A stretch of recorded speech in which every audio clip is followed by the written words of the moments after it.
Hello everyone. Welcome to Therapy for My Taste Buds. Do you love dosas?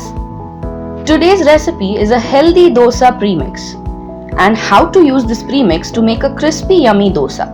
Make this premix when you have the time and use it in batches to make a quick breakfast. It's an amazing option for those who are on diet. Hope you like it.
Thanks for watching. Hope you like the recipe.